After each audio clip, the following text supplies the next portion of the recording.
You know what they don't tell you about paradise? It's not the snakes or the heat or even the poverty that gets you.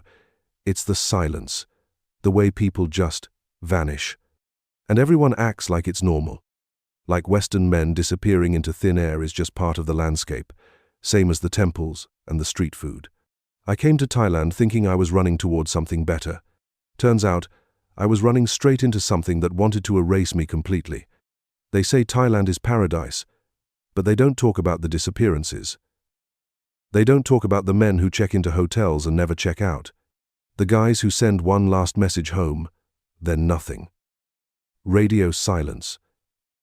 I should have paid attention to those stories.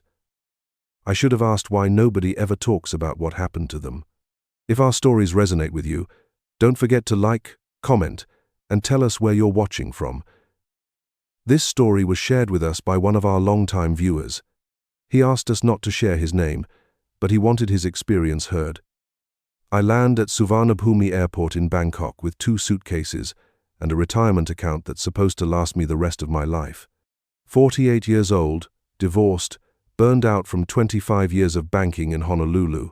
The humidity hits me like a wall when I step off the plane.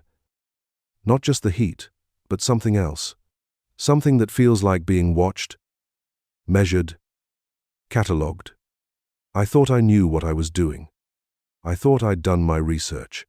But standing in that chaos of taxi drivers and tour guides, all of them shouting in broken English about the best hotels, the best tours, the best girls, I realize I don't know anything about this place. The sweat starts immediately. Not just from the heat, but from something else. Something that feels like being observed by invisible eyes. I've been to hot places before, spent summers in Phoenix, vacations in Mexico, but this is different. This heat has weight. It presses down on you, makes you feel exposed, vulnerable, like the air itself is alive and hostile. The immigration officer takes his time with my passport, flips through every page, studies every stamp. Purpose of visit, he asks in perfect English. Tourist, I say, though it's not entirely true. I'm here for more than tourism. I'm here for escape, for reinvention, for a chance to become someone other than the man who lost everything in a divorce that left me emotionally and financially gutted. How long you stay? He asks. 1 month, I say, though I'm hoping it'll be longer, much longer. He stamps my passport with a thud that sounds final. Welcome to Thailand, he says, but there's something in his tone that doesn't sound welcoming at all. The taxi ride to my hotel is a blur of traffic, noise, and smells I can't identify. The driver keeps glancing at me in the rearview mirror, asking questions. First time Thailand? Yes. You like Thai girls? I don't know. You want massage? No, thank you. You want special massage? Number. He laughs like I'm lying. Like he knows something I don't. The hotel is decent. 3 stars. Air conditioning. English-speaking staff. But the moment I walk into the lobby, I get that feeling again, like I'm being catalogued. The desk clerk, a young Thai man with perfect English, looks at my passport a little too long. American retiree, he asks, like he's checking a box on some invisible form. Yes, I say, wondering why that matters. He smiles, makes a phone call in rapid Thai, then hands me my keycard. Welcome to paradise, Mr. Harrison. That word paradisite keeps coming up. The taxi driver said it. The hotel staff says it. Even the girl at the 7-Eleven says it when she sees my foreign face and sells me a bottle of water for twice what the locals pay. Like it's rehearsed. Like they're all reading from the same script. Thailand is paradise for American man, she says, smiling. You stay long time, yes? My room is on the 8th floor, overlooking a maze of streets that seem to go on forever. I stand at the window, looking down at the organized chaos below, and wonder what I've gotten myself into. The plan was simple. Take my retirement money, find a place where it goes further, start over, Thailand seemed perfect. Low cost of living, warm weather, friendly people. But something about this place feels off. Not dangerous, exactly. Just calculated. I spend my first few days doing tourist things. Temples, markets, street food. But I keep noticing something wrong. Every time I mention I'm retired, people get this look. Not impressed, not friendly, something calculating, like they're doing math in their heads. How old is he? How much money does he have? How long will it last? The hotel bar becomes my regular spot. It's quiet, air-conditioned, and the bartender speaks enough English to make small talk. His name is Somchai, and he's worked there for 15 years. You see many American men like me? I ask one evening, nursing my third beer. He nods, polishing glasses. Many American men come Thailand, most very happy. What about the ones who aren't happy? I ask. He pauses, considering his words. Some men, they have problem with Thai culture. They think they understand, but they don't. They make mistake. What kind of mistake? I ask. He shrugs. Different mistake. Money mistake, woman mistake, trust mistake. That's when I first hear about the others. You know, another American man, Somchai says, leaning closer. He stay here maybe 6 months ago. Very nice man. Retired, like you. He loved Thailand very much. Say he never want to leave. I ask what happened to him. Somchai shrugs. He go home, I think. Or maybe other hotel. Foreign men, they always moving. But something in his tone doesn't sit right. It's too casual, too practiced. Like he's told this story before. Like he's been coached on what to say. I ask for more details, but he gets vague. I not remember so much. Many foreign men come and go, they all same. I decide to do some investigating. I ask around the next day other hotels, other bars, other shops. Same story everywhere. Foreign men come and go. They're here for a while. Then they're not. Nobody seems to know where they go. Nobody seems to care. It's like they just evaporate into the Bangkok smog. The hotel concierge, a friendly woman named Nim, is more helpful. You want to know about other American guests? She asks. We have many over the years. Very nice men, but they not stay long. Thailand too different for some people. They get lonely, they get confused, they go home. Do you have their contact information? I ask. Maybe I could talk to them, get some advice. She looks uncomfortable. We not give out guest information. But I tell you, most American men who come here, they very happy. They find Thai girlfriend, they buy house, they live good life. You should not worry about other men. You should think about your own life. But I am thinking about my own life. That's the problem. I'm thinking about how empty it feels, how purposeless. 25 years of banking, and for what? A retirement account that my ex-wife tried to take half of. A house I had to sell. A life that felt like it was over before it really began. I came to Thailand looking for a reason to keep going. That's when I start keeping a mental list. The German guy who used to eat at the noodle stand near my hotel. The vendor mentions him when I order the same dish he always ordered. He very nice man, she says. Come here every day for 2 months. Then one day, no more. I think he go back Germany. The Australian who played pool at the sports bar 3 blocks away. The bartender knows him well. Good player, he says, racking the balls. Win many games. Then he disappear. Maybe he go Phuket. Maybe he go home. Foreign men. They always moving around. The Brit who always sat at the same cafe, reading newspapers and drinking coffee. The waitress remembers him clearly. Very polite man, she says. Always tip good. Always say thank you. Then one day, he not come. Chair stay empty. We wait for him, but he never come back. When I ask specific questions, people get vague. Oh, he moved to Phuket. He go back to his country. He find Thai wife, maybe live in village now. But no one has names. No one has details. No one has contact information. It's like these men existed in a bubble, interacting with Bangkok but never really connecting to it. I tell myself this is normal. Expats are transient. People move around. But the pattern bothers me.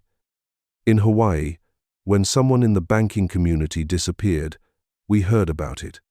Retirement party, forwarding address, Facebook updates. Here, it's like these men just evaporate. Like they never existed at all. I try to find these men online.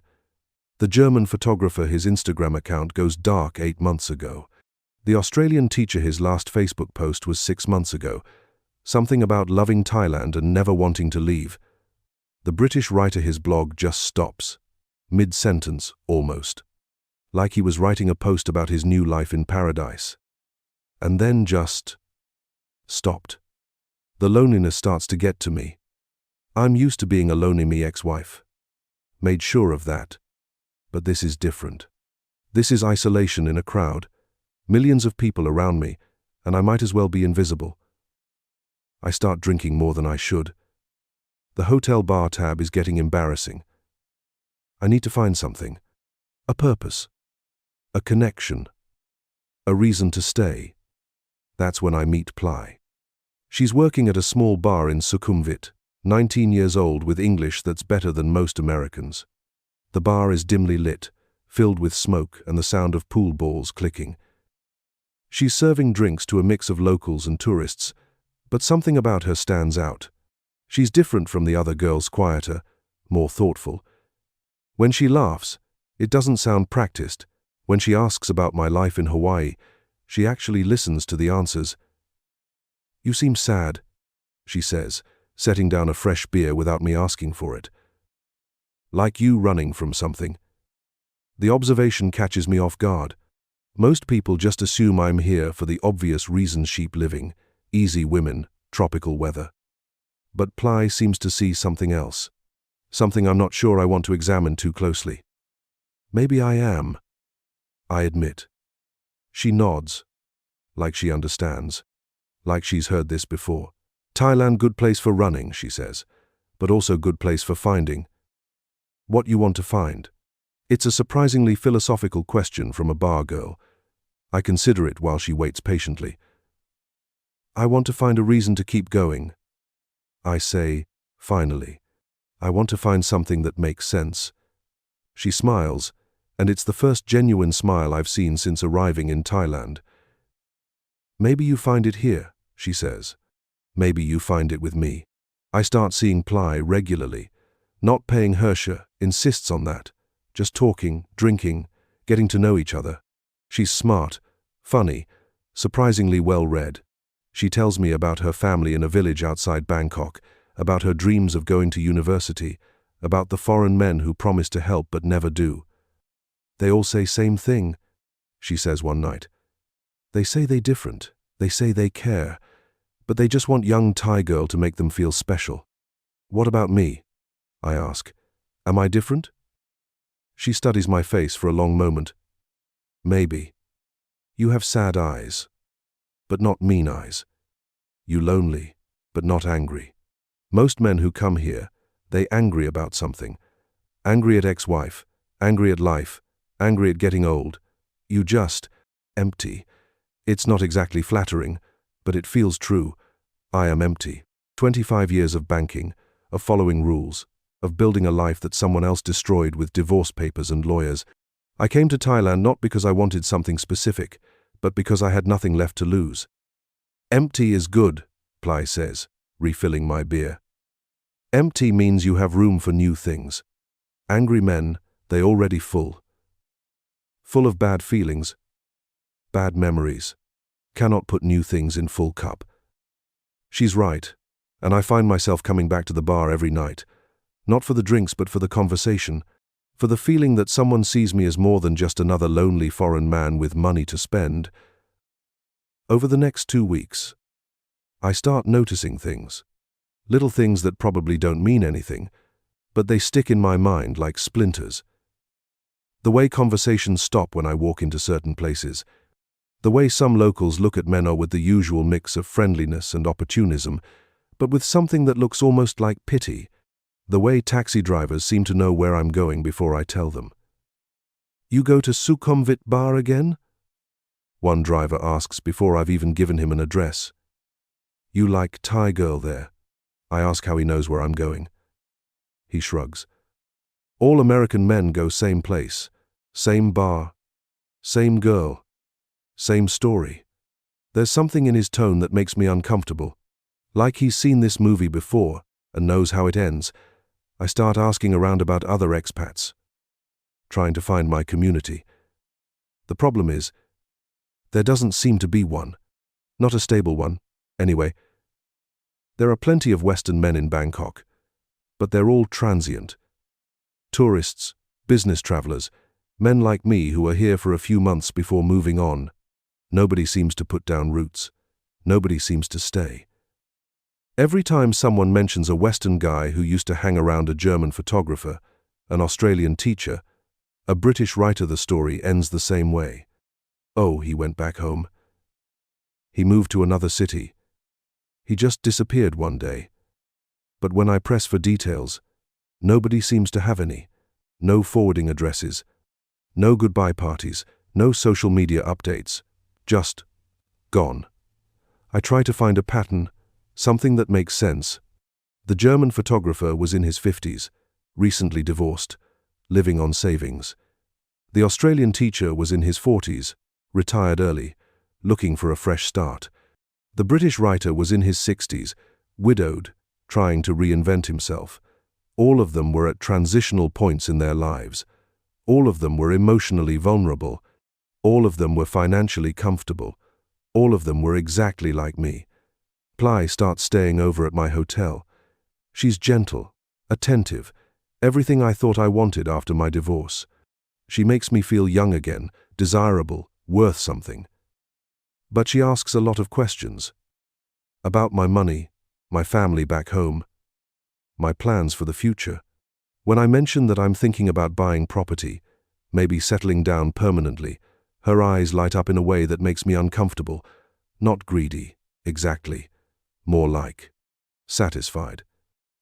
Like I've just confirmed something she already knew. "You want to stay in Thailand forever?" she asks one morning, tracing patterns on my chest. "Forever is a long time," I say. She laughs, but it sounds forced. "Not so long.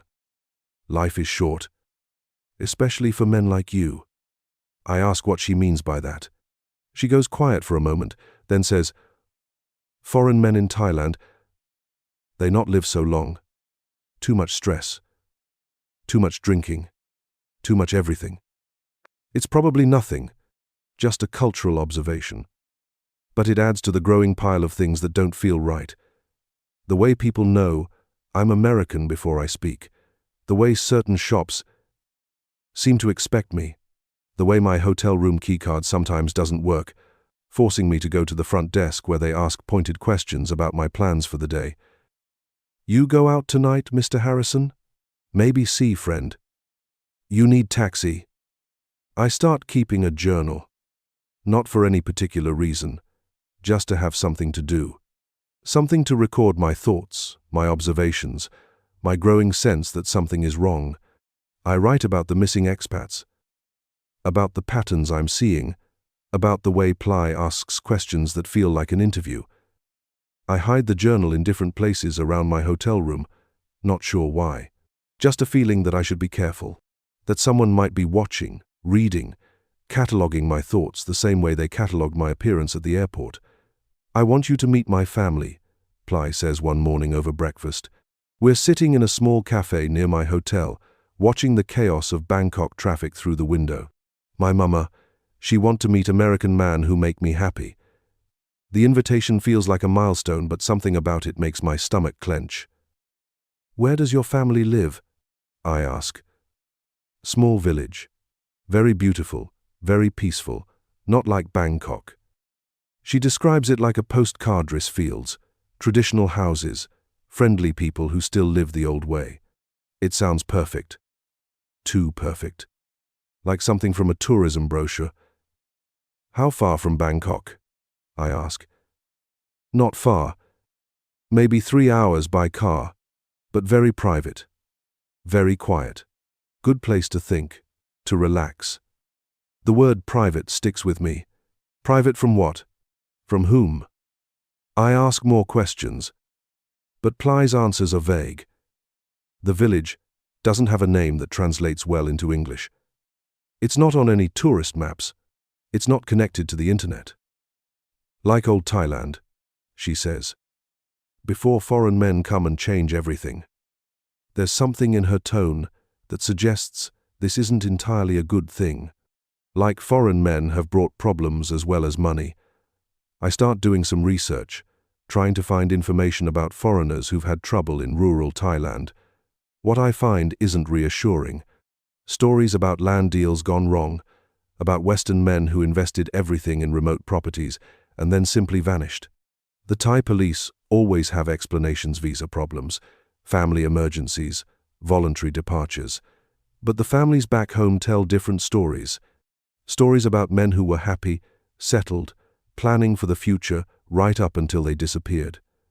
Men who sent cheerful emails and Facebook updates about their new lives, then suddenly went silent.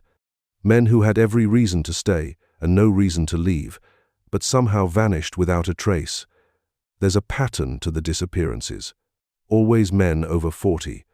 Always recently divorced or widowed. Always with significant retirement savings. Always involved with local women. Always in remote areas. Always with no witnesses. The official explanations are always the same: they left voluntarily. They had visa issues. They returned to their home countries. But the families never hear from them again. I find a forum for expat families, people looking for missing relatives. The stories are heartbreaking. Sons searching for fathers who came to Thailand for a vacation and never returned. Daughters trying to find divorced dads who moved to Southeast Asia and went silent. Brothers and sisters who got one last happy email about paradise, then nothing. The Thai authorities are always cooperative but unhelpful. They file reports, conduct investigations, provide official explanations, but they never find the missing men. Never recover bodies. Never make arrests. It's like these men just walked off the edge of the world. I try to talk to Play about it, but she deflects. You worry too much, she says. Thailand is safe country. Very safe for foreign men who respect local culture. I ask what happens to men who don't respect local culture. She goes quiet for a long time. They learn, she finally says. Or they leave. But what if they don't learn? What if they can't leave? What if they're trapped in a situation they don't understand, with no way out and no one to help them? I'm starting to think that's exactly what happened to the German photographer, the Australian teacher, the British writer. They didn't leave. They didn't go home. They just stopped. The invitation to meet her family comes with increasing pressure. Every day. She asks, when I want to go. Every day. I make excuses. I'm not ready. I need to think about it. I want to see more of Bangkok first. But my excuses are running out, and Ply is getting impatient. My family think you're not serious about me, she says one evening. They think you just want to play with young Thai girl. I'm not playing. I'm genuinely fond of Ply. Maybe even falling for her. But something about this village visit feels wrong, like crossing a line I can't uncross, like stepping into a trap I can't see. What if I don't want to meet your family? Like casting to Los. End of price. P6. By TPP. I ask, what if I just want to stay in Bangkok with you? Ply's face changes. For just a moment, I see something cold in her eyes, something calculating. Then she smiles. And it's gone. You cannot understand Thai culture from Bangkok, she says. Bangkok is not real Thailand. Real Thailand is in village, with family, with tradition. If you love me, you must know where I come from. I realize I don't have a choice. If I refuse, I'll lose Ply. If I agree, I'll be walking into something I don't understand. But I'm already in too deep. I've already started thinking of her as more than just a bar girl. I've already started imagining a future together, a life in Thailand, away from the wreckage of my divorce, away from the emptiness of my retirement. Okay, I say. When do we leave? The smile that crosses her face is beautiful and terrifying. Tomorrow, she says. My family very excited to meet you. She makes a phone call in rapid Thai, speaking in hushed tones. I catch a few words. American, money, ready, but not enough to understand the conversation. That night, I can't sleep. I keep thinking about the missing men, about the pattern of disappearances, about the way Ply's eyes went cold when I hesitated. I get up and write in my journal, documenting everything I know, everything I suspect. If something happens to me, maybe someone will find these pages and understand. The drive to the village takes longer than 3 hours. We're traveling on increasingly small roads through increasingly remote countryside. My phone loses signal after the first hour. The GPS stops working after the second. By the third hour, I have no idea where we are. Just rice fields and jungle stretching to the horizon. Are we lost? I ask. Ply laughs. Cannot be lost in Thailand. All roads lead somewhere. But her laughter sounds forced, and she won't look at me when she says it. She's been quiet for most of the drive, answering my questions with single words or not at all, like she's preparing for something. We pass through several small towns, each one more remote than the last. No English signs, no tourist amenities, no other foreigners. Just Thai people going about their daily lives, some of them stopping to stare at our car as we pass. Not hostile. Exactly. But curious. Like they don't see many foreign men in these parts. The village is exactly what Ply promised: beautiful, peaceful, cut off from the modern world. No cell phone towers, no internet, no police station. Just traditional wooden houses on stilts, rice fields that stretch to the horizon, and faces that watch us arrive with expressions I can't read. Not hostile. Exactly. But not welcoming either. More like expectant. Ply's mother greets me like I'm already family. She's a small woman with kind eyes and a smile that doesn't quite reach them. She doesn't speak English, but she keeps patting my arm and nodding, like she's approving of something. She says, "You look like good man." Ply translates. She says you have sad eyes, but good heart. The whole family seems to know about me already. They ask about my work, my money, my plans. When I mention that I'm retired, that I have savings, the questions become more specific. How much savings? What kind of investments? Do I have property in America? I try to change the subject, but they keep circling back to it. Not aggressively, but persistently, like they're building a file on me. There's an uncle who speaks some English, a thin man with gold teeth who seems to be the family spokesman. American man very welcome in village, he says. We like American man. Very good with money, very good with business. He asks about my banking background, about my retirement plans, about my intentions toward Ply. You want to marry Thai girl? He asks. You want to stay in Thailand? I say I'm not sure, that I'm still figuring things out. He nods like he understands. Good to be careful. Marriage is big decision. But Thailand very good for American man. Very peaceful, very cheap, very, how you say, permanent. The word permanent sends a chill down my spine. There's something in the way he says it, something final and ominous. Like he's not talking about a life choice, but a life sentence. That first night, lying in a bamboo bed in a house with no locks, I realize I haven't seen a single other foreigner in the village. Not one. In a country where Western expats are everywhere, this place is completely empty of them. I ask Ply about it when she brings me tea in the morning. Foreign men not like village life, she says. Too quiet. Too boring. They prefer city. But something in her tone suggests otherwise. Like there's a story she's not telling. I press her for details, but she just shrugs. Maybe some foreign men come before. But they not stay long. Village life, not for everyone. What happened to them? I ask. They go back to Bangkok. Or maybe other country. I not know. She won't meet my eyes when she says it. Like she's lying, or at least not telling the whole truth. The next morning, I take a walk around the village. It's beautiful, exactly as advertised. Traditional wooden houses, neat gardens, smiling children who wave at the foreign man. But there's something off about it. The houses are too new, the roads are too well maintained, the people are too well dressed. This is supposed to be a poor rural village, but everyone seems to have money. New motorcycles, new clothes, new electronics. Where does the money come from? I ask Ply about it when I get back.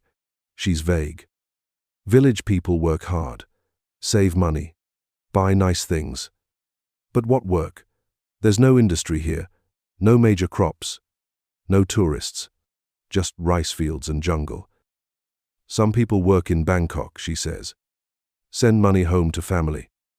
But the math doesn't add up.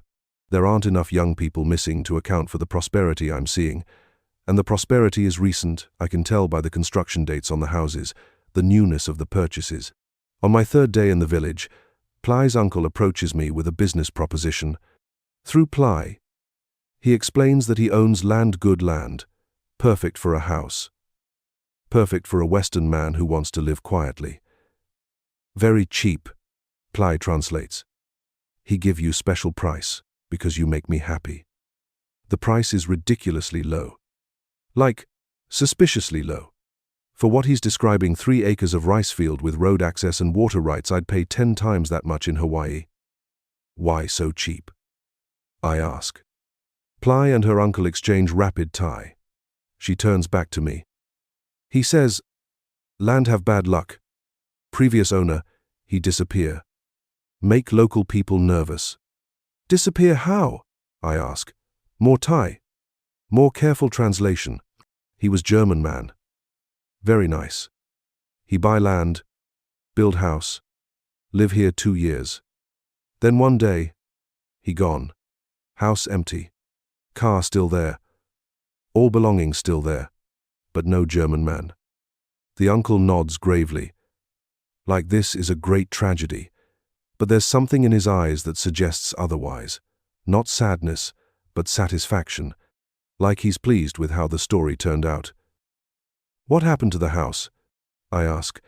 Still there, Ply says. But nobody want to live there. Too sad. I ask to see the property. The uncle hesitates. Exchanges more Thai with Ply. She translates. He says maybe not good idea. Land have bad spirits now. Better to build new house on different land. But I insist, and eventually they agree to show me. The house is beautiful, modern, well built, clearly expensive, but it's empty, abandoned, slowly being reclaimed by the jungle. Personal belongings are still scattered around, clothes in the closets, books on the shelves, food in the refrigerator that's long since spoiled. It's like someone just walked out one day and never came back. What happened to his things? I ask. Family not want them, Ply says. Too sad. Uncle says, maybe you want to buy some. Good price. The idea of buying a dead man's belongings makes me sick, but I'm curious about the German, about what kind of man he was, about why he left everything behind. I find his journal, written in English. The entries start optimistic, enthusiastic about his new life in Thailand. He writes about the beauty of the village, the kindness of the people, the peace he's found after a difficult divorce. But as the months pass, the tone changes. He becomes suspicious, paranoid, frightened. The final entry is dated just 3 months ago. They won't let me leave. Every time I try to go to Bangkok, something goes wrong. The car breaks down, the roads are flooded, There's some emergency that requires my attention. I'm starting to understand that I'm not a guest here. I'm a prisoner. And I think the same thing happened to the men who came before me. The journal ends there. No final entry, no explanation, no goodbye. Just silence. I pocket the journal without telling Ply or her uncle. Something tells me they wouldn't approve. That night, I can't sleep. I keep thinking about the German man, about his journal, about the way he disappeared. I get up and walk around the village, trying to clear my head. That's when I see them 3 men working in the rice fields, even though it's the middle of the night. They're digging, not planting, digging deep holes in the middle of nowhere. I watch from a distance, trying to understand what they're doing. They work quickly, efficiently, like they've done this before. When they're finished, they fill the holes back in and smooth the earth. By morning, there's no trace of their work, just rice fields, peaceful and undisturbed. I mention it to Ply the next morning. She looks surprised. "You sure you see men working at night?" she asks. "Maybe you dream. Village people not work at night. But I know what I saw." I describe the men, the location, the tools they were using. Ply's face goes pale. "You must be mistake," she says. "Nobody work in rice field at night. Too dangerous." But I'm not mistaken. I saw what I saw, and I'm starting to understand what those holes were for, what those men were burying, who they were burying. I should walk away. Every instinct I have is screaming at me to get out of this village, get back to Bangkok, get on a plane to Hawaii. But the deal is so good, and Ply is so beautiful, and the village is so peaceful. It feels like the fresh start I've been looking for. A chance to build something real, something permanent, something that can't be taken away by lawyers or ex-wives or economic downturns. "I need to think about it," I say. The uncle nods, but I can see disappointment in his face. Ply translates something he says in Thai. He says other foreign men come look at land. Maybe he sell to them if you're not interested. The pressure is subtle, but unmistakable. Buy now or lose the opportunity. But what opportunity? The chance to own land in the middle of nowhere. The chance to build a house where a man disappeared. The chance to become the next victim in a pattern I'm only beginning to understand. I agree to buy the land. The paperwork is handled by a lawyer in the nearest toner, nervous man who speaks broken English and keeps asking if I'm sure about this. The whole process feels rushed, like everyone wants to get it done before I change my mind. "Very good choice," Ply says as we sign the papers. "Now you can stay forever." The word forever hits me wrong. It sounds less like a promise and more like a threat. I ask what she means. "Forever is long time," she says, smiling. "But not so long in village. Village make time go fast. Make life go fast too." There's something in her tone that makes my skin crawl, like she's talking about something else entirely. The money transfer is simple, too simple. I wire the funds from my Hawaiian bank account to a Thai account, and suddenly I own 3 acres of rice field in the middle of nowhere. The deed is in my name, but I notice that local laws require a Thai national to hold the land in trust. That person is Ply's uncle, the same man who owned the land before, who sold it to the German, who's now selling it to me. That night, back in the village, there's a celebration. The whole community comes out to welcome their new foreign resident. There's food, music, dancing. Everyone seems genuinely happy that I'm staying. But as the night goes on, I start noticing things. The way the older men look at Minnow with friendship, but with something that looks like satisfaction. The way the women whisper among themselves, glancing in my direction. The way the children are kept away from me, like I'm something dangerous. Ply stays close to me all night, but even she seems different. More possessive, more controlling. When I try to talk to other villagers, she steers me away. When I ask questions about the previous landowner, she changes the subject. "Tomorrow we start building your house," she says as we walk back to her family's place. "Very beautiful house, very private. The construction begins immediately. Workers appear as if from nowhere, carrying tools and materials. They work fast, too fast. It's like they've built this exact house before, multiple times. The design is identical to the Germans' abandoned house, same layout, same materials, same everything. When I point this out, Ply just shrugs. Good design, she says. Why change? I try to make modifications, but the workers ignore me. When I complain to Ply, she just smiles. Village people know best way to build house, she says. They build many houses for foreign men. The phrase, many houses for foreign men, bothers me. How many? Where are those men now? The house goes up in 3 weeks. It's beautiful, exactly what I wanted. Modern amenities, traditional design, stunning views of the rice fields. But it's also completely isolated. The nearest neighbor is half a mile away. The nearest road is a dirt track that floods during the rainy season. There's no phone line, no internet connection, no way to communicate with the outside world. I'm starting to realize that I'm not just living in paradise. I'm living in a prison, a comfortable voluntary prison, but a prison nonetheless. The beauty of the place becomes sinister when you realize you can't leave. The kindness of the people becomes threatening when you understand their true intentions. My money is disappearing faster than I expected. The house cost more than quoted. The land taxes were higher than disclosed. The utility connections required special fees that nobody mentioned up front. Every week, there's a new expense, a new requirement, a new reason why I need to transfer more money from my accounts in Hawaii. Ply is always there to help, always ready with explanations. The local officials need to be paid. The workers need bonuses. The village needs contributions for the temple. The water system needs repairs. The electrical grid needs upgrades. It's all very reasonable, very cultural, very necessary. But it's also bleeding me dry. In Thailand, everything cost money. Ply explains when I question another unexpected expense. You cannot just pay for house. You must pay for everything: permission, connection, protection. Protection from what? I ask. From problems, she says vaguely. From people who not want foreign man in village.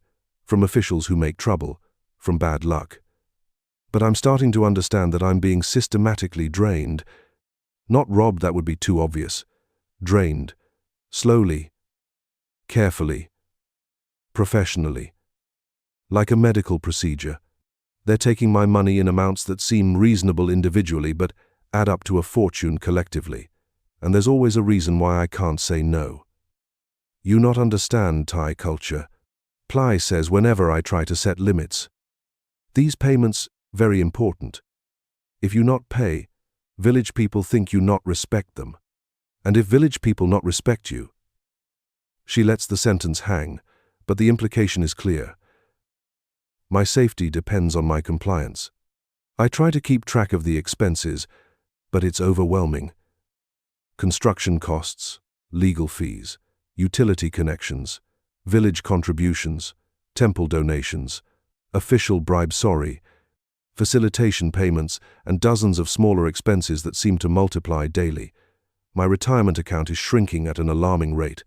The worst part is that I can't verify any of it. The receipts are in Thai. The officials only speak Thai. And the entire system seems designed to keep me in the dark. I'm completely dependent on Ply to explain everything, and I'm starting to realize that her explanations might not be entirely truthful. How much money did the German man spend? I ask one day. Ply looks uncomfortable. I not know. He handled his own money. But later, I hear her uncle mention a figure to another villagera number that makes my blood run cold. If it's true, the German spent everything he had. His entire life savings, gone in less than 2 years. I start trying to contact my bank in Hawaii, but the internet connection is spotty at best. When I do manage to get online, I find that several large transfers have been made from my account, transfers I don't remember authorizing. When I question Play about it, She produces documents with my signature, papers I signed without fully understanding what they meant. "You sign here," she says, pointing to my signature. "You say okay for money transfer." But I don't remember signing these specific documents. I remember signing a lot of papers, all of them in Thai. All of them explained to me in English that I'm starting to suspect was deliberately misleading. The isolation is getting to me. I haven't spoken to anyone from the outside world in weeks. My phone doesn't work, the internet is unreliable, and the nearest town with modern communication is hours away. I'm completely cut off from my old life, my old contacts, my old support systems. I try to drive to Bangkok, but the car won't start.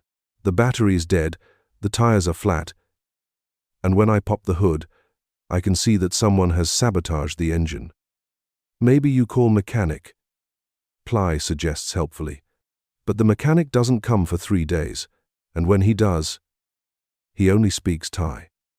The repairs are expensive and take another week. By the time the car is fixed, I've missed my bank's deadline for questioning the unauthorized transfers. The money is gone, and there's nothing I can do about it. "Very sad," Ply says, but she doesn't look sad. She looks satisfied. Like everything is going according to plan. I start keeping a new journal, hidden in a different location. I document every expense, every suspicious incident, every red flag. I write about the German man's journal, about the pattern of disappearances, about my growing realization that I'm trapped in a sophisticated scam. If something happens to me, maybe someone will find these pages and understand. The villagers are kind to me, but I'm starting to see the calculation behind their kindness. They know I'm being drained. They know my money is running out. They know that when it does, I'll become a problem that needs to be solved. Some of them seem genuinely sorry about it. Others seem to view it as just another day at the office. "You like living in village?" the uncle asks one day. "Very peaceful, yes." I nod, because what else can I do? "Good," he says, "because you stay here now. This your home forever." The way he says forever makes it sound like a life sentence. I try to find out more about the other foreign men who came before me. The German wasn't the first. There was an Australian before him, a Frenchman before that. Others going back years. All of them followed the same pattern. Met a local girl, bought land, built a house, disappeared. The village has been running this scam for a long time. What happened to them? I ask Ply one night. She pretends not to understand. What happened to who? The other foreign men? The ones who came before me? She goes quiet for a long time. They were not happy, she finally says. They fight too much. They make trouble. But you different. You good man. You understand. Understand what? I ask. This is how it works. You come here, you buy land, you build house. You live here, you die here. Very simple. She says it like she's explaining the weather. Matter of fact. Unemotional. Like she's done this before. I realize I have 3 choices. I can fight and end up like the men who came before me. I can try to escape and probably end up the same way. Or I can accept my situation and hope that compliance will buy me time. Maybe I can find a way out. Maybe I can get word to the outside world. Maybe I can break the pattern. I choose compliance. I stop asking questions. I stop trying to leave. I stop complaining about the expenses. I settle into the routine of village life, knowing that I'm living on borrowed time. But I also start planning. Quietly. Carefully. Looking for weaknesses in their system. Ply becomes my constant companion, but now I understand her role. She's not my girlfriend, she's my handler. She's there to keep me calm, keep me compliant, keep me from causing trouble. She's good at her job. She's probably done it before. How many men have you done this to? I ask one night. Not many, she says. Maybe 5 or 6. You are special, though. You last longest. The admission is casual, almost proud, like she's talking about a professional achievement. I ask what happened to the others. They not understand system, she says. They try to fight, try to leave, try to make trouble. But fighting not help, only make things worse. Worse how? I ask. She doesn't answer directly. Instead, she tells me about the Australian who tried to escape. He made it as far as the main road before they caught him. About the Frenchman who contacted the police. The police came, listened to his story, and left. He was found dead in his house 3 days later. Apparent suicide. Thai police very busy, Ply explains. Many foreign men come to Thailand, make trouble, then kill themselves. Very sad, but not surprising. Police not want to investigate every suicide. Too much work. The system is more sophisticated than I thought. They don't just steal money, they have law enforcement in their pocket. I start looking for a way to communicate with the outside world. There's an old radio in the Germans' abandoned house, but the batteries are dead. I try to buy new batteries in the village, but they don't sell them. I try to drive to town, but the car mysteriously breaks down again. I try to walk, but the roads are confusing, leading to dead ends or back to the village center. It's like the whole place is designed to keep people from leaving. Maybe it is. Maybe this isn't just a village. Maybe it's a prison disguised as a community. A place where unwanted foreign men are brought to be systematically stripped of their wealth and then disposed of. I find the graves on a morning walk. 3 wooden crosses in a clearing about a mile from the village, each marked with a Western name and recent dates. Klaus Weber, 1000, 975, 2023. David Morrison, 1000, 968, 2024. Jean-Pierre Dubois, 1000, 959, 2024. The German, the Australian, the Frenchman, the men who went home, or moved away, or just disappeared. They didn't disappear. They died. And they're buried here, in unmarked graves, in the middle of nowhere. How many more graves are there? How many more men have been fed to this machine? How many more will follow? I rush back to the village, my heart pounding. I need to confront Ply, need to demand answers. But when I get to her house, she's not there. Her mother greets me with that same kind smile, but now it looks different. Now it looks like the smile of someone who's been waiting for this moment. Where's Ply? I ask. The mother just smiles and shakes her head. No English. No understanding. No help. But her eyes tell a different story. Her eyes say she knows exactly what I found. Her eyes say she's been expecting this. I search the village, but Ply is nowhere to be found. Neither is her uncle. Neither is the lawyer who handled my land purchase. It's like they've all vanished, leaving me alone with the villagers who don't speak English and don't seem to care about my growing panic. I run back to my house, grab my passport and whatever money I have left, and head for my car. The car won't start. The battery is dead. The tires are flat. And when I pop the hood, I can see that someone has cut the fuel line. I'm stranded. Completely and utterly stranded. My phone has no signal. My internet is down. My car is disabled. I'm trapped. Completely and utterly trapped. No way to communicate with the outside world. No way to call for help. No way to escape. Just me in a village full of people who are suddenly acting like they don't know me. I try to walk out of the village, but the roads are more confusing than ever. They twist and turn, leading to dead ends or back to the village center. It's like the whole place is designed to keep people from leaving. After hours of walking, I'm exhausted, dehydrated, and no closer to escape. I have no choice but to return to my house and wait. That night, Ply returns. She doesn't explain where she's been. She doesn't apologize for disappearing. She just smiles and acts like everything is fine. Why you try to leave? She asks. This your home now. You belong here. The word belong sounds wrong coming from her.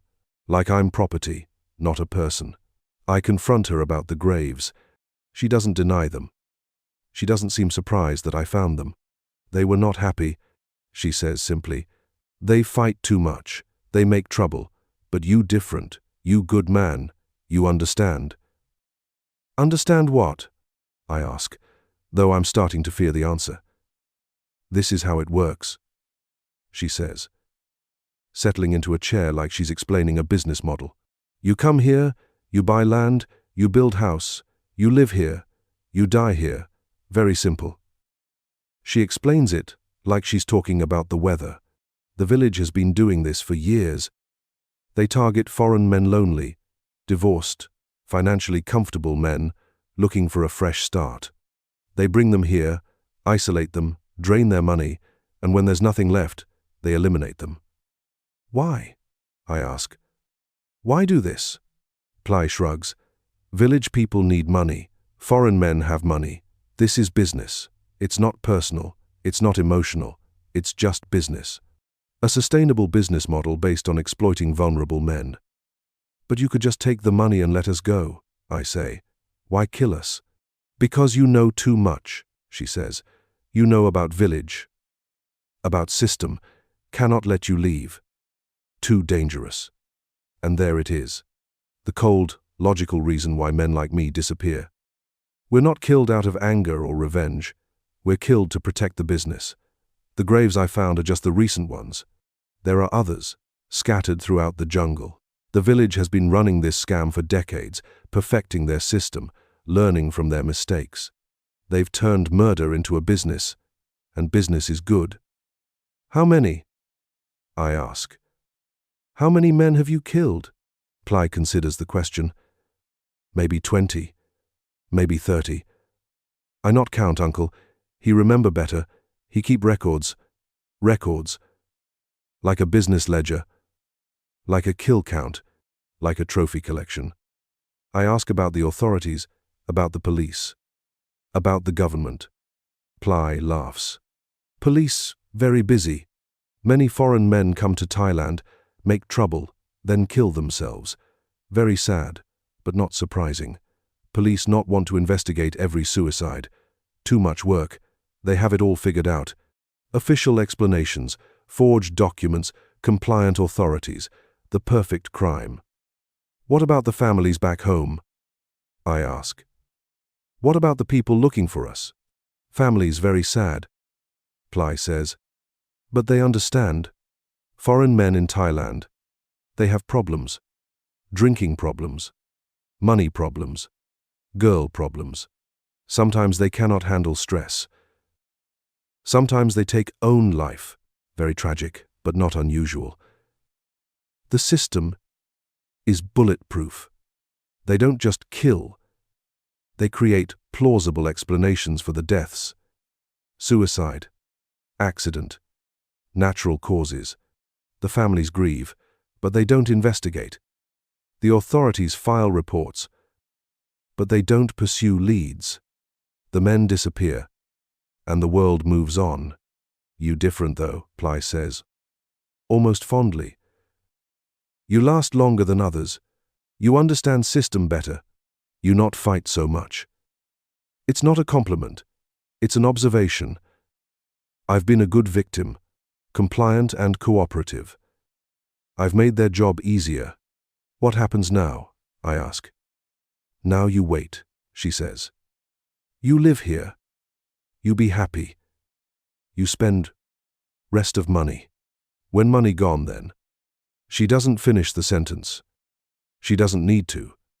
I know how this story ends. I ask how long I have. Not long, she says. Maybe 2 months. Maybe 3. Depends on how much money you have left. I've been so focused on the scam that I haven't been tracking my finances, but now I do a quick mental calculation, and the answer terrifies me.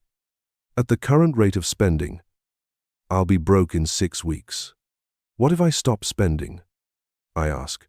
What if I refuse to pay the expenses? Ply looks genuinely puzzled. You cannot refuse. Village people depend on your money. If you not pay, they get angry. if they get angry. She makes a throat-cutting gesture.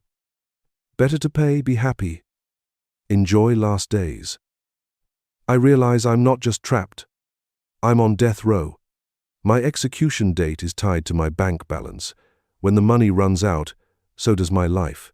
It's a countdown I can't stop, a timer I can't reset. Every day I live, every meal I eat, every breath I take is bringing me closer to the end. The villagers treat me with kindness, but I can see the calculation behind their smiles. They know I'm going to die here. They know my money is going to run out. They know that when it does, I'll join Klaus and David and Jean-Pierre in the jungle clearing.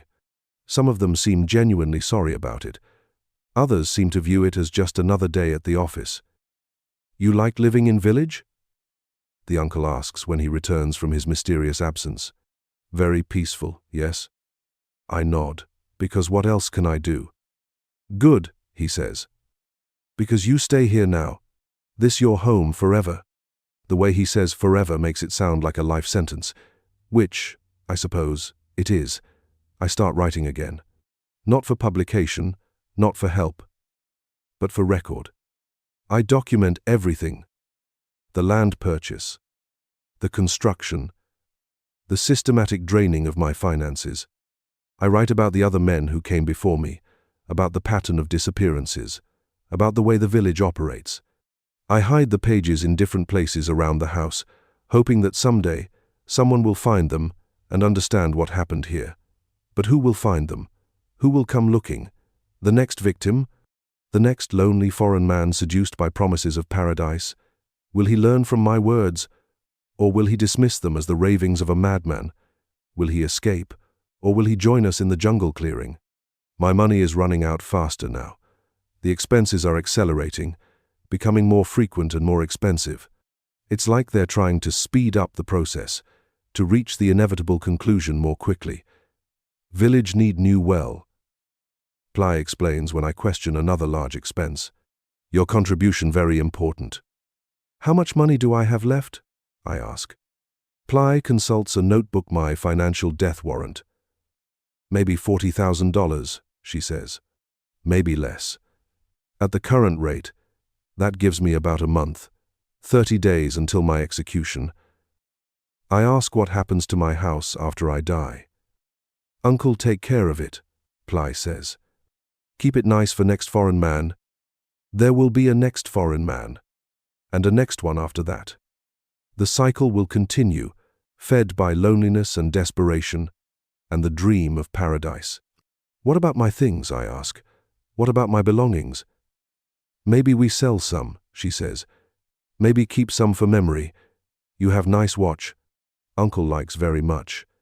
They're already dividing up my possessions, already planning my estate sale, already moving on to the next victim. The waiting is the worst part. Knowing that I'm going to die, knowing approximately when, but not knowing exactly how or why. Will they make it look like suicide? An accident? Natural causes? Will it be quick or slow? Painless or agonizing? I try to ask Play about the details, but she won't tell me. You worry too much, she says. When time comes, you understand. Everything very peaceful, very natural, like going to sleep. But I don't want to go to sleep. I want to live. I want to escape. I want to warn others. The days blur together. I wake up in my beautiful house, surrounded by rice fields and jungle. I eat meals prepared by Ply, who smiles and chats like we're still lovers instead of predator and prey. I go to sleep wondering if I'll wake up tomorrow, or if tonight is the night they've chosen. My money is almost gone. The bank transfers have stopped. The accounts are nearly empty. I can see the change in how the villagers look at me less like an honored guest, more like a problem that needs to be solved. The fake friendliness is dropping away, replaced by something colder and more businesslike. Ply still smiles, still brings me food, still sleeps in my bed, but there's a finality to her attention now, like she's saying goodbye without saying goodbye. She's already distancing herself emotionally, preparing for the next phase of the operation. I know what's coming. I can feel it in the way conversations stop when I enter a room. I can see it in the way the younger men look at me, measuring me, calculating. I can hear it in the way Ply talks about the future, always vague, always distant, like she doesn't expect me to be part of it. Maybe next month we go to Bangkok, she says. Maybe next year we visit your family in America. But her eyes say something different. Her eyes say there is no next month, no next year. Her eyes say this is the end of the line. I find myself thinking about the German man's journal, about his final entries. He knew what was coming too. He tried to warn others, tried to leave a record, tried to make his death mean something. But in the end, he just disappeared like all the others. Like I'm about to disappear. The final expenses come quickly. Emergency repairs to the village temple. Unexpected medical bills for Ply's mother. Legal fees for property disputes. Each one drains what little money I have left. Each one brings me closer to the end. How much left? I ask. Ply checks her notebook. Maybe $5,000. Maybe less. A week. Maybe 2 if I'm lucky. Then nothing. Then the end. I try to make peace with my fate. I've lived 48 years, which is more than some people get. I've seen places, done things, loved people. My divorce was painful, but it led me here, to this moment. Maybe this is how it was always supposed to end. But I'm not ready to die. I'm not ready to become another cross in the jungle clearing. I'm not ready to let them win. So I keep writing, keep documenting, keep hoping that somehow, someday, someone will find these pages and understand what happened here. They say Thailand is paradise. And maybe it is. But paradise has rules. Paradise has requirements. And if you can't meet them, paradise becomes something else entirely. I don't know when it will happen. Maybe tonight. Maybe tomorrow. Maybe next week. But I know it will happen. I know I'll join Klaus and David and Jean-Pierre in that clearing, under those wooden crosses, in the shadow of the jungle. I'm not writing this for rescue. It's too late for that.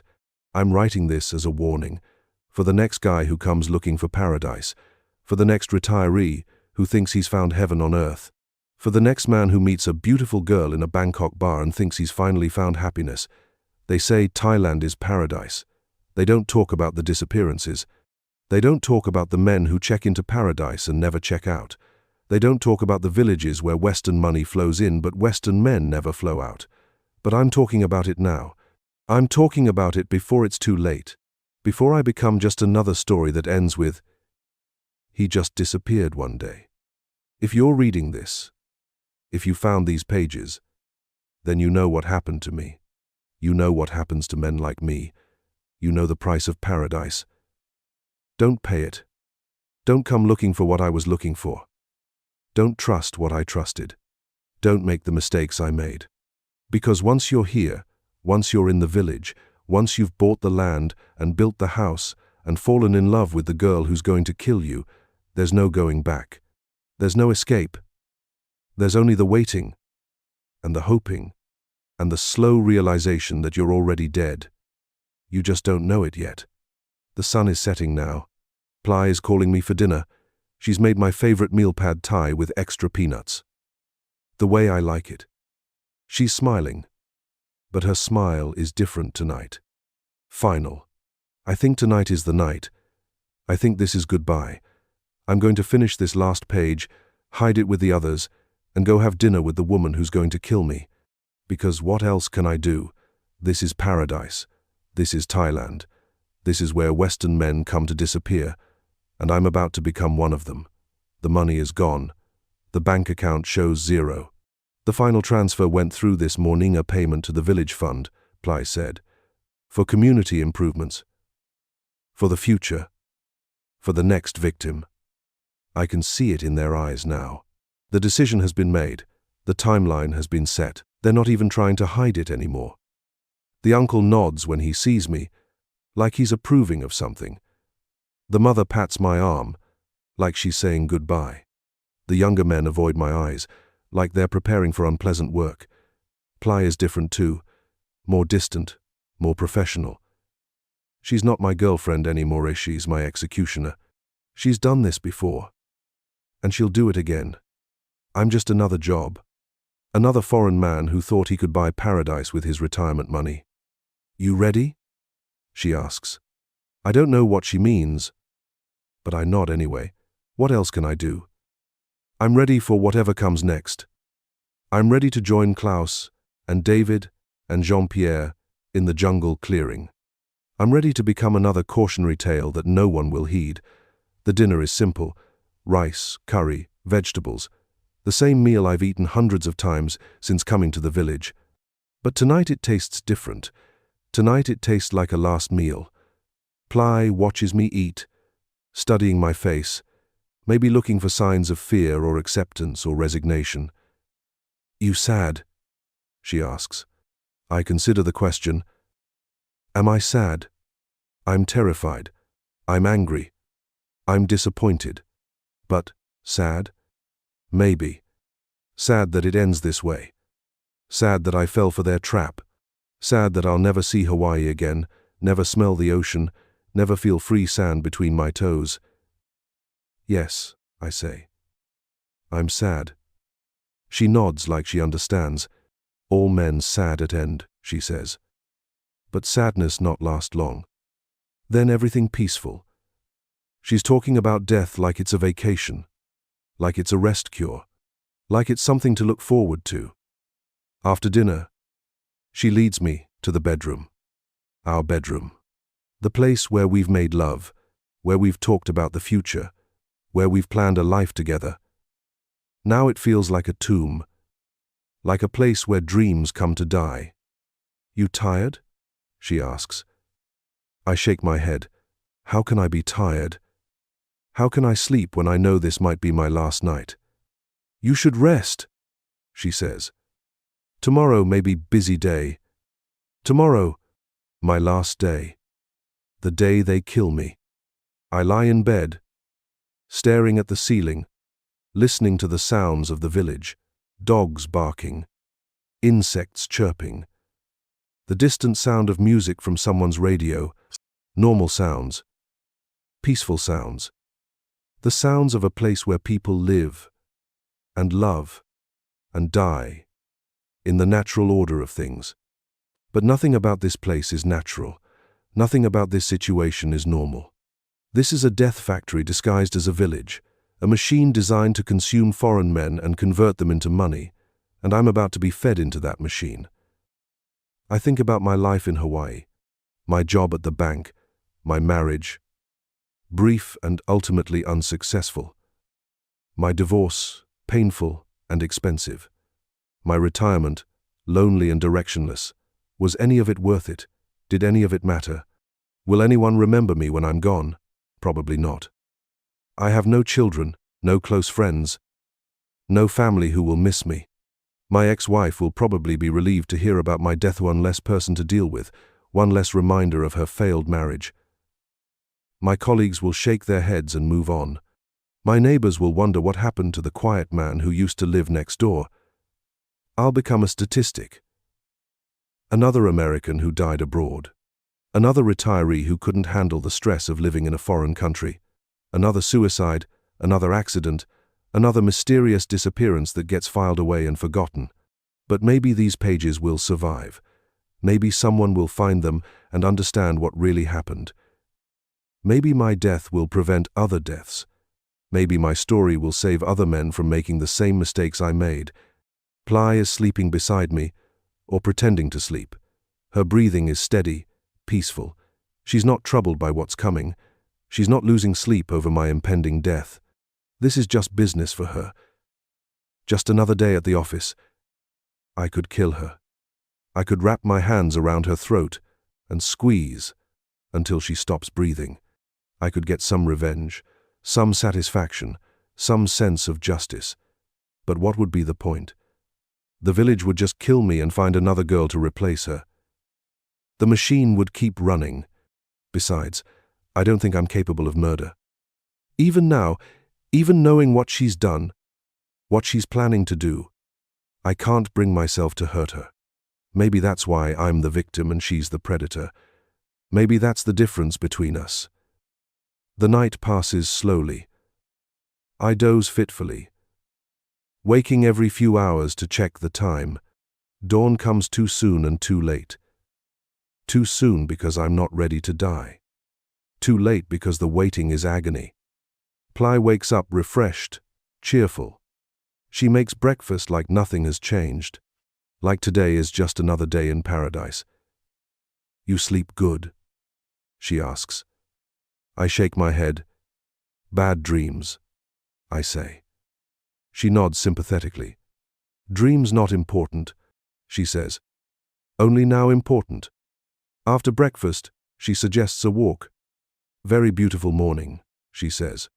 Good for walking. I know this is it. This is how it happens. A quiet walk in the countryside. A moment of beauty before the end. A peaceful death in a peaceful place. We walk toward the jungle, away from the village, the same direction I walked when I found the graves, the same path Klaus and David and Jean-Pierre must have walked on their final mornings. I wonder if they knew what was coming. I wonder if they were as scared as I am. The jungle is beautiful, lush, green, alive with birds and insects and the rustle of unseen animals. It's the kind of place where a man could disappear forever, where a body could decompose quietly, returning to the earth without a trace. We walk for maybe 20 minutes before Ply stops. This good place, she says. Very peaceful. Very private.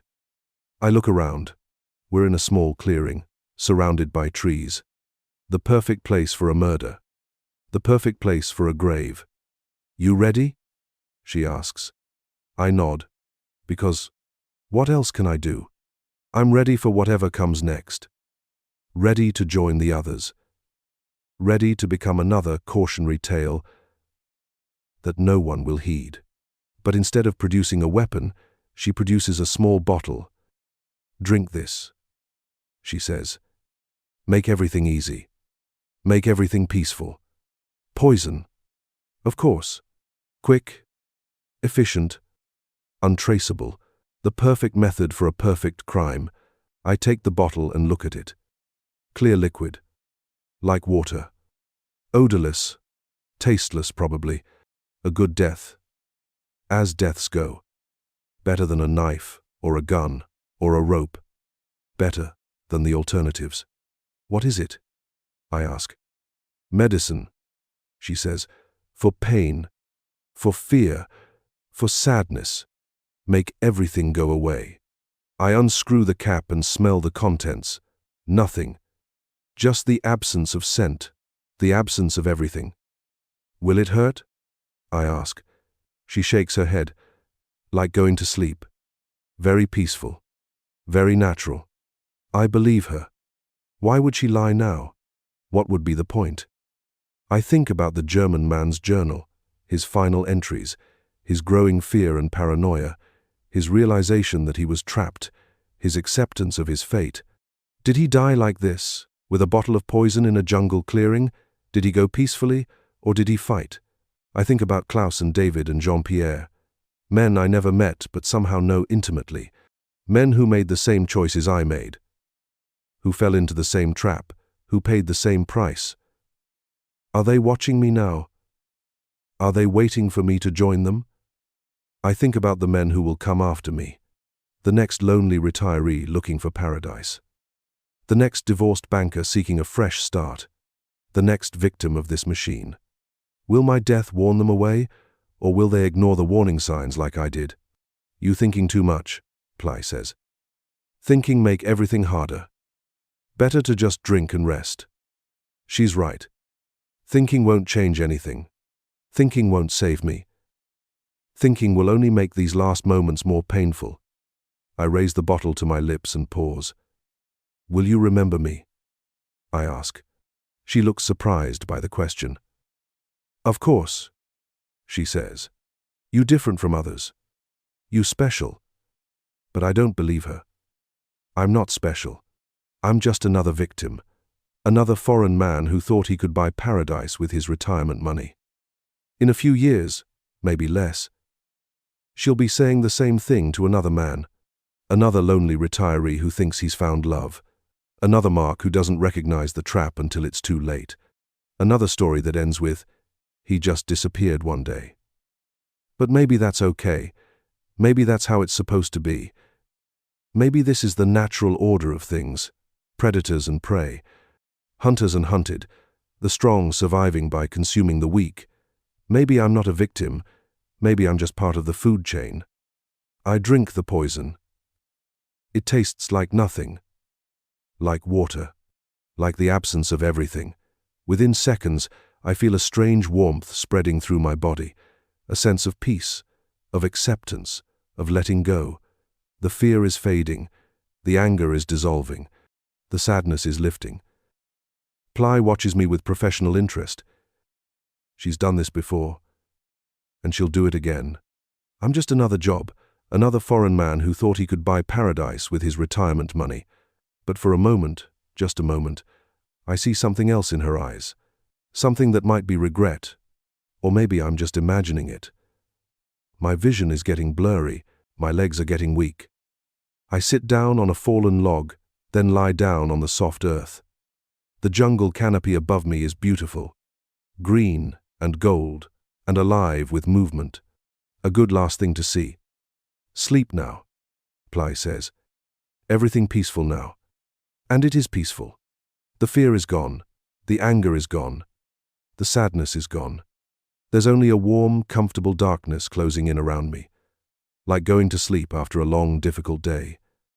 I think about Hawaii, the ocean, the beaches, the life I left behind. It seems so far away now, so long ago, like something that happened to someone else, like a dream I'm waking up from. I think about the warning I tried to leave, the pages hidden in my house, the story I tried to tell. Will anyone find them? Will anyone understand? Will anyone learn from my mistakes? Probably not. But maybe that's okay too. Maybe some lessons can only be learned the hard way. Maybe some mistakes have to be made personally to be understood. Maybe the next victim will ignore my warning, just like I ignored the signs. They say Thailand is paradise. They don't talk about the disappearances. They don't talk about the men who check into paradise and never check out. But I'm talking about it now, even as the darkness closes in, even as my voice fades to nothing, even as I become just another story that ends with, he just disappeared one day. The poison is working faster now. My thoughts are becoming scattered, disconnected, like a radio losing its signal, like a light dimming to nothing.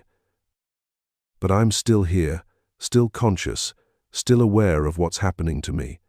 Ply is checking her watch, timing the process, making sure everything goes according to plan. How long does it take? How long before I stop breathing? How long before I become just another body in the jungle? I try to speak, to say something final, something meaningful. But my voice is gone. My throat is closing. My words are trapped inside my head, unheard and unspoken. All the things I wanted to say, all the warnings I wanted to give, all the stories I wanted to tell, they're dying with me. The jungle sounds are fading. The birds, the insects, the rustle of leaves in the wind, everything is becoming distant, muffled, like I'm sinking underwater. The world is receding, pulling away from me, leaving me alone in the growing darkness. I think about the other men who died like this. Klaus, David, Jean-Pierre, all the nameless others who came before them. Did they feel this same peaceful surrender? Did they go gently into that good night? Or did they rage against the dying of the light? I want to rage. I want to fight. I want to scream and claw and refuse to go quietly, but I can't. The poison has taken that from me. It's stolen my strength, my voice, my ability to resist. I'm dying like a lamb led to slaughter. Passive, compliant, cooperative to the end. Maybe that's why they chose this method. Not just because it's clean and efficient, but because it robs you of your dignity. Your final moments aren't heroic or meaningful, they're just quiet, forgettable. Like everything else about your death. The warmth is spreading through my entire body now. My heartbeat is slowing. My breathing is becoming shallow. I can feel my life ebbing away, drop by drop, beat by beat. This is what dying feels like. This is what the end looks like. I wonder if anyone will miss me. My ex-wife will probably be relieved on less complication in her life. My former colleagues will shake their heads and move on.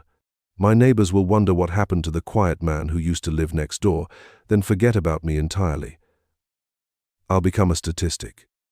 Another American who died abroad. Another retiree who couldn't handle the stress of living in a foreign country. Another mysterious death that gets filed away and forgotten. The perfect crime, wrapped in bureaucratic efficiency, but maybe these pages will survive. Maybe someone will find them and understand what really happened. Maybe my death will prevent other deaths. Maybe my story will save other men from making the same mistakes I made. Or maybe not. Maybe the next victim will ignore my warning just like I ignored the signs. Maybe he'll be seduced by the same promises, trapped by the same system, killed by the same methods. Maybe this cycle will continue forever, fed by loneliness and desperation and the eternal human hope that paradise can be bought with money. I can barely see now. The jungle is becoming a blur of green and gold, fading to grey, then to black. Ply is still there, still watching, still waiting for me to finish dying, still timing the process like a professional. How many times has she done this? How many men has she watched die in this clearing? How many final breaths has she witnessed? Does it ever get easier? Does she ever feel guilty? Does she ever wonder if there's a better way? Probably not. This is business for her. This is survival. This is how she and her village and her family stay alive in a world that doesn't care about them. I'm not a person to her, I'm a resource. A renewable resource that keeps giving until it's depleted. And I am depleted. My money is gone. My usefulness is over. My time is up. I'm ready to join Klaus and David and Jean-Pierre in whatever comes next. Ready to become another cross in the jungle clearing. Ready to become another cautionary tale that no one will heed. The darkness is almost complete now. I can feel my consciousness fragmenting, dissolving, becoming part of the jungle floor. My last thoughts are strangely peaceful. Not angry or sad or frightened, just accepting, this is how it ends. This is how it was always going to end. I came to Thailand looking for paradise. I found it, in a way. This village is beautiful. The people are kind, in their own fashion. The life I lived here was peaceful, comfortable, everything I thought I wanted. The only problem was the price. They say Thailand is paradise. They don't talk about the disappearances. They don't talk about the men who check into paradise and never check out. They don't talk about the villages where Western money flows in, but Western men never flow out. But I'm talking about it now. I'm talking about it as my voice fades to nothing. I'm talking about it as I become just another story that ends with, he just disappeared one day. If you're reading this, if you've found these pages, then you know what happened to me. You know what happens to men like me. You know the price of paradise. Don't pay it. Don't come looking for what I was looking for. Don't trust what I trusted. Don't make the mistakes I made. Because once you're here, once you're in the village, once you've bought the land and built the house and fallen in love with the girl who's going to kill you, there's no going back. There's no escape. There's only the waiting and the hoping and the slow realization that you're already dead. You just don't know it yet. The last thing I see is Ply's face, professional and distant, watching me die like she's watched so many others die. The last thing I hear is the sound of the jungle, indifferent and eternal, ready to claim another body. The last thing I feel is the warm earth beneath me, ready to receive another offering. Then nothing. Darkness. Peace. The end. But not really the end. Because somewhere in Bangkok, in a bar in Sukhumvit, another lonely foreign man is meeting another beautiful Thai girl. Another mark is being selected. Another victim is being recruited. Another story is beginning that will end the same way mine did, with a wooden cross in a jungle clearing, with a name and 2 dates, with silence. They say Thailand is paradise. They don't talk about the disappearances. They don't talk about the men who check into paradise and never check out. They don't talk about the villages where Western money flows in, but Western men never flow out. But someone should talk about it. Someone should warn the others. Someone should break the cycle. That someone was supposed to be me. But I failed. I became part of the system instead of fighting it. I became a victim instead of a hero. I became a cautionary tale instead of a success story. Maybe the next man will be different. Maybe he'll be smarter, stronger, more suspicious. Maybe he'll see the warning signs I missed. Maybe he'll escape the trap I fell into. Or maybe he'll make the same mistakes I made. Maybe he'll be seduced by the same promises, trapped by the same system, killed by the same methods. Maybe this cycle will continue forever, fed by loneliness and desperation and the eternal human hope that paradise can be bought with money. I hope not. I hope my death means something. I hope these pages save someone. I hope the next victim reads my story and runs away instead of running toward the trap, but I won't be there to see it. I won't know if my warning was heeded or ignored. I won't know if my death prevented other deaths or just added to the count. All I know is that I tried. In my final moments, in my last conscious thoughts, I tried to warn others. I tried to break the cycle. I tried to make my death mean something. Whether I succeeded or failed, whether my warning saves lives or goes unheeded, whether the cycle continues or finally breaks, that's out of my hands now. That's up to the next man who comes looking for paradise in Thailand. I hope he's smarter than I was. I hope he's stronger than I was. I hope he's more suspicious than I was. I hope he survives. Because I didn't. And now it's too late for me to do anything about it. The story ends here, in this jungle clearing, with this final breath, with this last thought, the story of Harrison, the retired banker from Hawaii who came to Thailand looking for paradise and found death instead.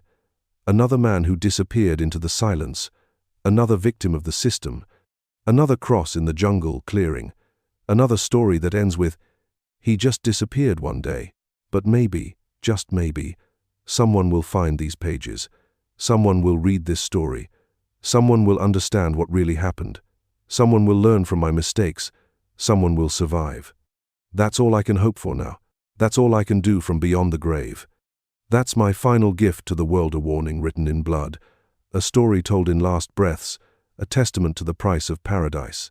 They say Thailand is paradise. They don't talk about the disappearances, but I talked about it. I warned about it. I died for it. And now, finally, mercifully, peacefully, I can rest. The end. Forever.